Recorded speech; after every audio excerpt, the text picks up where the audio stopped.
تمہیں کس پاگل نے کہا جھوٹ بول کے پیسہ بچاؤ، جھوٹ بول کے کاغذ بناؤ، دھوکے دے کے پیپر بناؤ؟ اللہ کے واسطے اس حقارت والی سوچ سے نکلو، انسانیت پر داغ نہ بنو، ان کے قدردان بنو جنہوں نے تمہیں پاسپورٹ دیے، جنہوں نے تمہیں تعلیم کے مواقع دیے، تمہیں ہر شے میسر کی، اور آخری ممکن حد تک تمہیں ظلم سے بچانے کی کوشش کی۔ محسن کے اوپر کیوں آئے تھے اس دیس میں؟ آئے ہو تو پھر دھوکے سے بچو، جھوٹ، مسلمان کہیں بھی ہو دھوکے سے بچتا ہے۔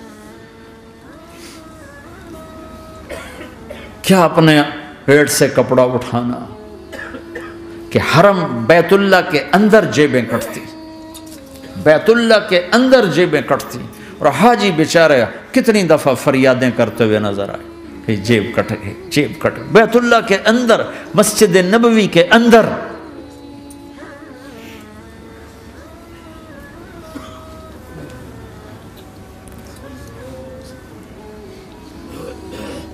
زوال ایسے نہیں آتا۔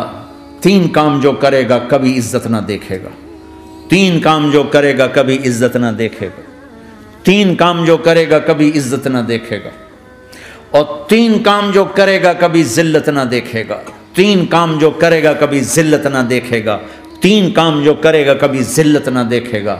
جو جھوٹ بولتا ہے، جو ظلم کرتا ہے، جو دھوکہ دیتا ہے، جو جھوٹ بولتی ہے، جو ظلم کرتی ہے، جو دھوکہ دیتی ہے، عزت کے خواب دیکھنے چھوڑ دے، ذلت مقدر ہے اس جہان میں اس جہان۔ قوم ہو، فرد ہو، عورت ہو، مرد ہو، ظلم ہے، جھوٹ ہے، دھوکہ ہے، رب ذوالجلال کی قسم ذلت کے سوا کچھ نہ ملے گا۔ جو سچ بولتا ہو، جو عدل کرتا ہو، جو دیانتدار ہو، اس کے لیے عزت مقدر ہو گئی، ہو گئی، ہو گئی۔ سچ ایک فرد میں ہے، عدل ایک فرد میں ہے، دیانت ایک فرد میں ہے یا ایک قوم میں ہے، انہیں عزت دینا یقینی ہو گیا۔ میرا اللہ انہیں دے کے رہے گا، چاہے وہ اللہ کو مانتے ہیں چاہے اللہ کا انکار کرتے ہیں۔ آگے آخرت کا مسئلہ الگ ہے۔ یہاں قوم، فرد، قبیلہ، کوئی مذہب، پتھر کا پجاری، آگ کا پجاری سچ بولتا ہے، ظلم نہیں کرتا، دیانتدار ہے، اللہ کی قسم اللہ اسے عزت کی زندگی دے گا۔ رات کا تہجد گزار، دن کا روزے دار، کہیں ظلم کرتا ہے، کہیں جھوٹ بولتا ہے، کہیں دھوکہ دیتا ہے، ذلت اس کے ماتھے پہ لکھ دی جائے گی، اور موت کے بعد کی ذلت بھی ساتھ اٹھے گی۔ تو اللہ کو راضی کرو، کیسے؟ کبیرہ گناہوں سے بچ کر، اس کے سامنے سر جھکا کر۔ دوسرا کام، اللہ کے بندوں کے ساتھ معاملہ کرو۔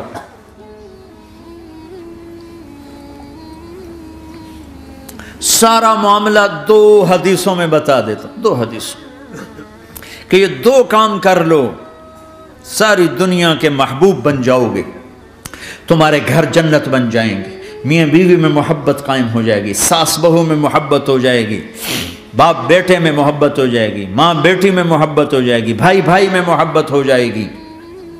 2 کام کر لو، ان 2 میں سب کچھ چھپا ہوا ہے۔ میرے نبی نے فرمایا، معاذ الا انبئک بملاک ھذا کلہ، پوری حدیث۔ معاذ بن جبل نے کہا، یا رسول اللہ، کچھ جنت کے جانے کا راستہ تو بتائیں، جنت میں جانے کا راستہ تو بتائیں۔ انبئنی بعمل یدخلنی الجنہ، صاحب نے کہا، سألت عن امر عظیم، بہت بڑی باتوں نے پوچھی ہے۔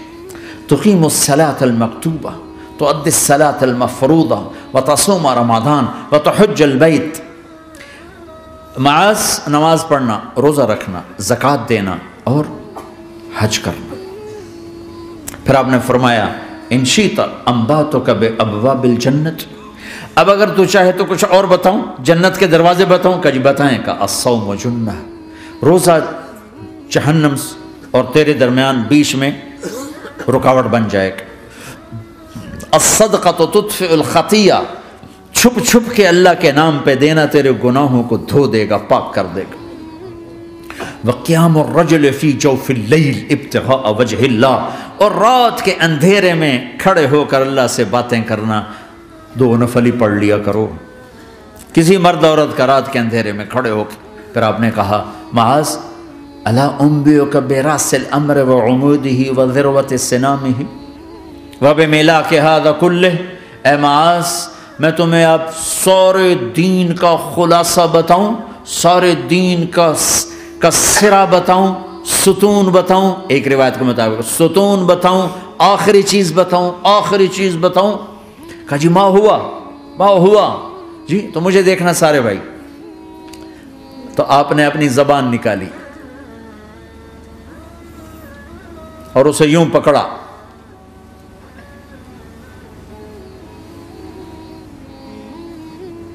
معاذ کف ھذا، معاذ اپنی زبان پہ قابو پا جا، یہ میری پوری شریعت ہے، یہ پورا دین ہے۔ یہ کس کو سمجھایا ہے؟ معاذ کو۔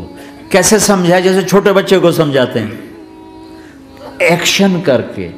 صرف اتنا بھی تو کافی تھا، بھائی زبان کی احتیاط کیا کرو۔ ایسے سمجھایا جیسے چھوٹا بچہ۔ کیوں؟ کہ مشکل ترین کام ہے۔ 22 ویلر ٹرالے کو بریک لگانا آسان ہے، یہ 2 انچ کی زبان کو بریک لگاتے ہوئے سارے بریک فیل ہو جاتے ہیں۔ اور جتنا آج گھروں میں فساد ہے اس کے پیچھے یہ زبان ہے۔ اور یہ کون ہے جس کو معصوم بچے کی طرح سمجھایا ہے؟ معاذ بن جبل۔ اور معاذ بن جبل کون ہے؟ میرے نبی نے کہا قیامت کے دن میری امت کے علماء کا جھنڈا معاذ کے ہاتھ میں ہوگا۔ اور یہ کون ہے؟ میں پچھلے مئی میں گیا ہوں، یہ مئی جو گزرا ہے، اردن ہمارا اجتماع تھا تبلیغ کا، میں وہاں گیا، عمان میں آگے اربد گئے، اربد سے 18 کلومیٹر 20 کلومیٹر آگے حضرت معاذ کا مقبرہ ہے، باپ بیٹا دونوں وہاں دفن ہیں۔ حضرت عمر کے زمانے میں انتقال ہوا، جب میں اندر گیا تو اوپر لکھا ہوا تھا تاریخ وفات 18 ہجری، اور اب ہے 1435 ہجری۔ 1417 سال اس آدمی کو دنیا سے گئے ہوئے ہو چکے ہیں۔ جب میں مقبرے میں داخل ہوا، کمرے میں جس میں قبر تھی، سارے کمرے میں خوشبو ہی خوشبو۔ قبر پر 2-4 چادریں پڑی تھیں، مجھے خیال آیا کہ میرے خیال ہے یہ چادروں پہ خوشبو لگی ہوئی ہے، وہ خوشبو آ رہی۔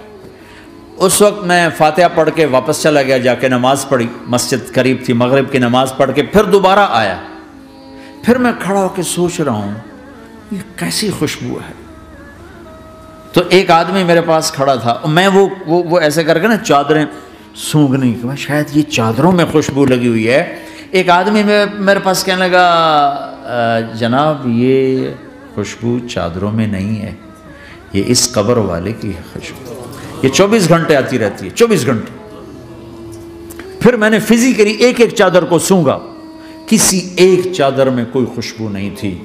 یہ وہ معاذ ہے جو 1417 سال ہو چکے ہیں مرے ہوئے اور قبر مہک رہی ہے۔ میں سنی سنائی نہیں بتا رہا، آنکھوں دیکھا بتا رہا ہوں، خود گیا ہوں، خود یہ مئی جو گزرا ہے۔ ان کو ایسے بتا جو چھوٹے بچے کو، معاذ زبان پہ قابو رکھنا۔ اگر زبان پہ قابو آ گیا تو میاں بیوی کی لڑائی ختم۔